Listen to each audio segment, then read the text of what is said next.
अब सिर्फ कल्पना नहीं बल्कि बहुत जल्द हकीकत में तब्दील हो सकता है, क्योंकि यूक्रेन युद्ध अब पूरी तरह से यूरोप युद्ध में तब्दील हो चुका है। फ्रांस ने तो रूस को सीधे धमकी दे दी है कि पूरा यूरोप अब परमाणु जंग के लिए तैयार हो चुका है।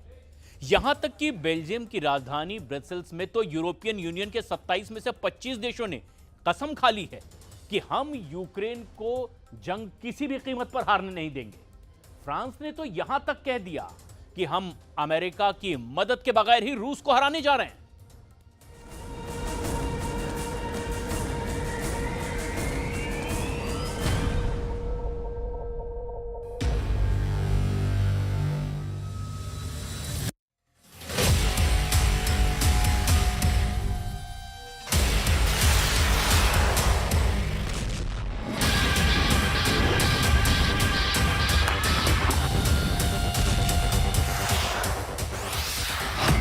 परमाणु हमले को तैयार फ्रांस, रूस के खिलाफ यूरोप युद्ध।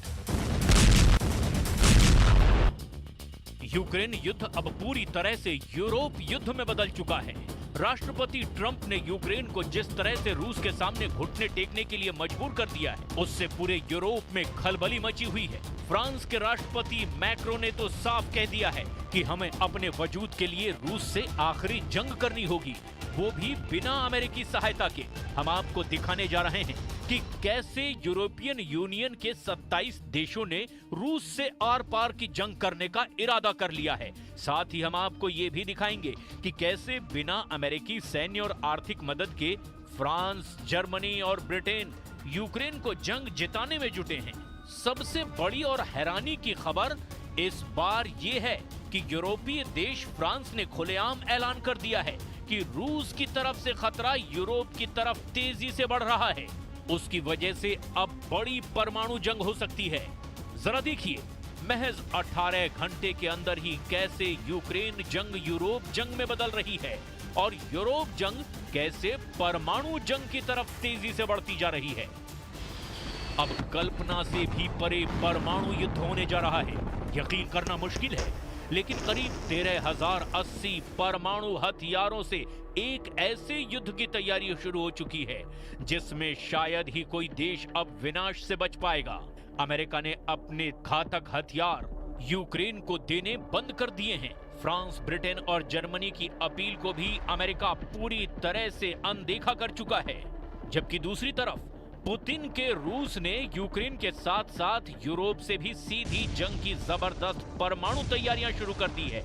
रूस को अच्छी तरह से इस बात का एहसास हो चुका है कि यूरोपीय देश किसी भी कीमत पर यूक्रेन और रूस के बीच युद्ध विराम नहीं होने देंगे।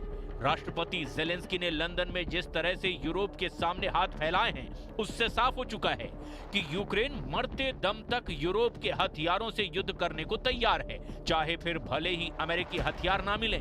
जबकि फ्रांस के राष्ट्रपति ने मीडिया के सामने ऐलान कर दिया कि अब एक ऐसा युद्ध होने जा रहा है जिसमें परमाणु हथियारों से ही हार जीत का फैसला होगा। जरा देखिए फ्रांस के राष्ट्रपति इमैनुअल मैक्रो ने रूस युद्ध को लेकर यूरोपीय देशों के सामने क्या ऐलान किया है। यूरोप में परमाणु आपातकाल, फ्रांस करेगा पहला परमाणु हमला। 5 मार्च 2025 को फ्रांस के राष्ट्रपति इमैनुअल मैक्रो ने पेरिस में साफ कहा कि अब रूस पूरे यूरोप के वजूद के लिए खतरा बन चुका है। मैक्रो ने यूरोपीय देशों को चेतावनी देते हुए कहा कि रूस बहुत बड़ा खतरा बन चुका है और हमें रूस से युद्ध के लिए पूरी तरह से तैयार रहना होगा। राष्ट्रपति पुतिन के नेतृत्व में रूस आज फ्रांस और यूरोप के लिए एक खतरा बन गया है। मैक्रो ने यह भी कहा कि हमारा परमाणु शस्त्रागार हमारी सुरक्षा करता है और अब इसका इस्तेमाल पूरे यूरोप के लिए किया जाएगा। मैंने हमारे परमाणु हथियारों के माध्यम से यूरोपीय महायुद्ध पर हमारे सहयोगियों की सुरक्षा पर रणनीतिक बहस शुरू करने का फैसला किया है। अगर जरूरत पड़ी तो हम अमेरिकी मदद के बिना भी रूस से मुकाबला करेंगे और यूक्रेन की आखिरी दम तक सुरक्षा करेंगे। L'avenir de l'Europe n'a pas à être tranché à Washington ou à Moscou. Et oui, la menace revient à l'Est. Et l'innocence, en quelque sorte, des 30 dernières années, depuis la chute du mur de Berlin, est désormais révolue. Qui peut donc croire, dans ce contexte, que la Russie d'aujourd'hui s'arrêtera à l'Ukraine? La Russie est devenue, au moment où je vous parle et pour les années à venir, une menace pour la France et pour l'Europe. 27 यूरोपीय देशों से रूस की परमाणु जंग। खुफिया खबरों में दावा किया गया है कि नेटो देश पोलैंड, एस्टोनिया, लातविया और लिथुआनिया की तरफ से रूस पर हमले की तैयारी शुरू हो चुकी है। यानी अब नेटो और यूरोपीय संघ के लाखों सैनिक रूस पर हमला कर सकते हैं। कुछ दावों के मुताबिक ब्रिटेन की राजधानी लंदन में आपातकाल युद्ध को लेकर जो तैयारियां चल रही है वो सीधे सीधे तीसरे विश्व युद्ध के संकेत दे रही है। 3 मार्च को लंदन में यूक्रेन के राष्ट्रपति जेलेंस्की के सामने कम से कम 25 यूरोपीय देशों ने भरोसा दिलाया कि वो रूस के खिलाफ सीधी जंग में उसका साथ देंगे।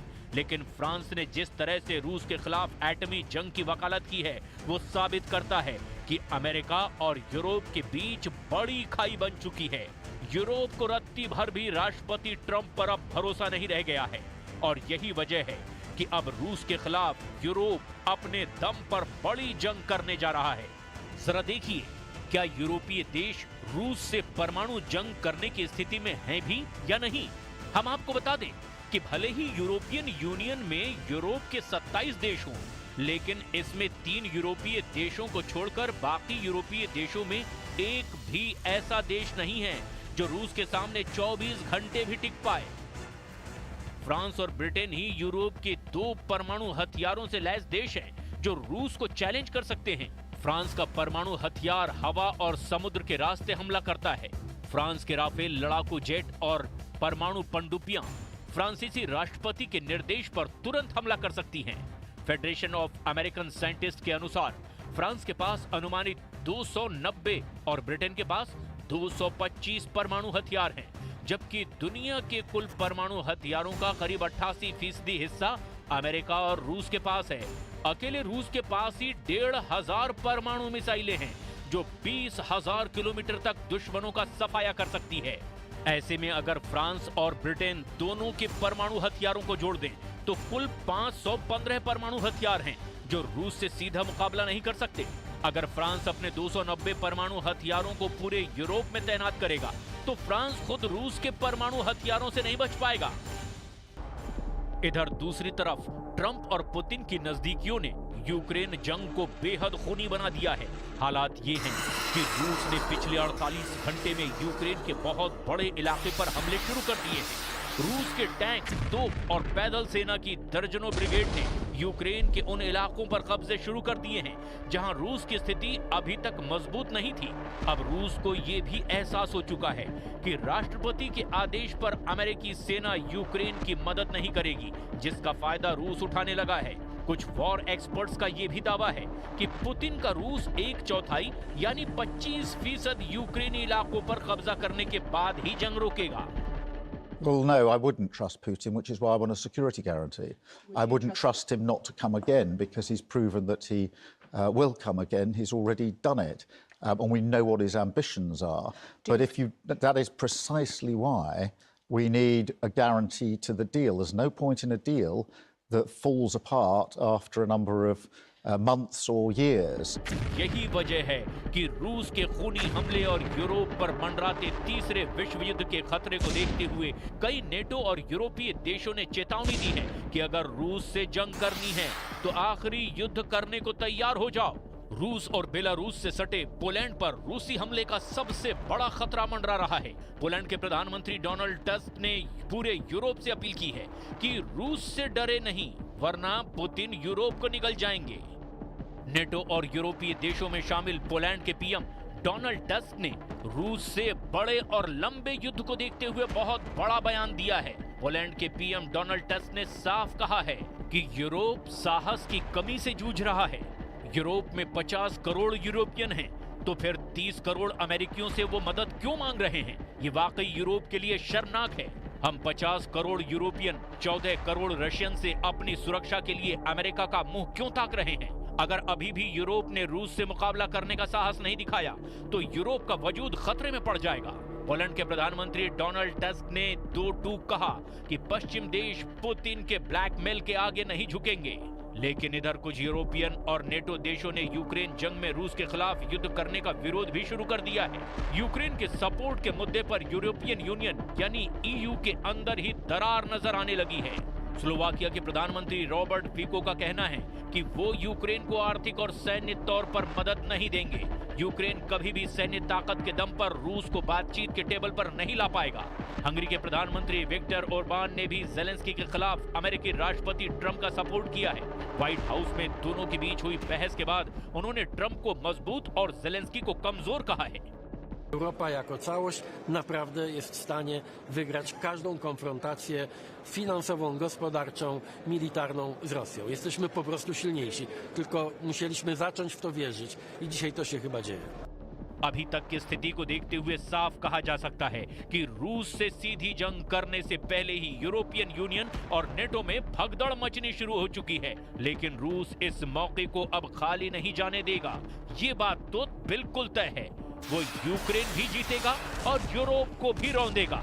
इस दौरान देखना ये होगा कि राष्ट्रपति ट्रंप पुतिन के जंगी एक्शन पर क्या रिएक्शन देते हैं। और अब ये भी साफ हो चुका है कि यूक्रेन और यूरोपीय देशों को अमेरिका अब इस जंग में किसी भी तरह से साथ नहीं देने वाला है और इसीलिए यूरोप अब अपने दम पर ही रूस से मुकाबले की तैयारी कर रहा है।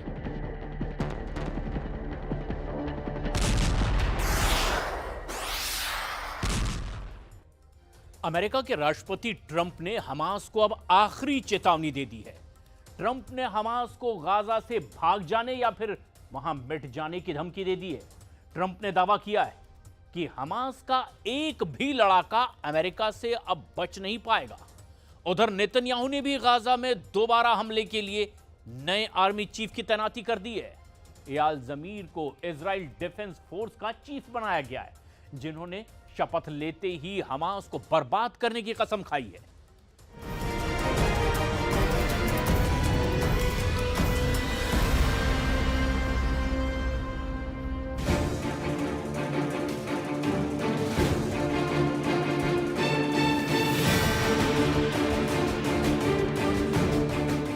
गाजा पर ट्रंप का बम गिरने वाला है। गाजा में अर्दवान की आर्मी आने वाली है। गाजा में अरब अलायंस भी कूद गया है। गाजा युद्ध का क्लाइमेक्स शुरू हो गया है। जिस युद्ध को इजराइल जीत नहीं पाया, जिस युद्ध को ट्रंप खत्म नहीं कर पाए, जिस लड़ाई में हजारों की जान जा चुकी है, जिस जंग में गाजा पट्टी पूरी तरह तबाह हो चुकी है, उसका नया अध्याय शुरू हो गया है। इस बार युद्ध में महाशक्तियों की टक्कर तय है।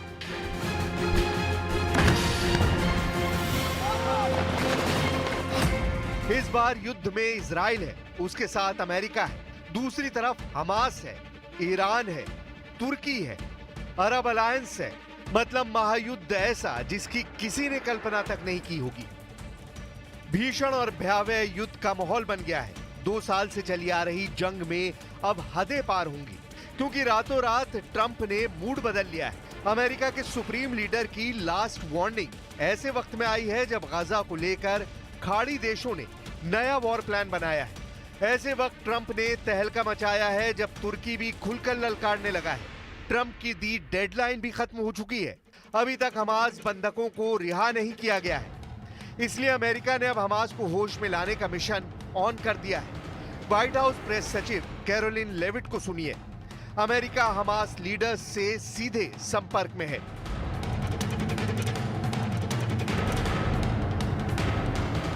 Well, when it comes to the negotiations that you're referring to, first of all, the special envoy who's engaged in those negotiations does have the authority to talk to anyone. Israel was consulted on this matter.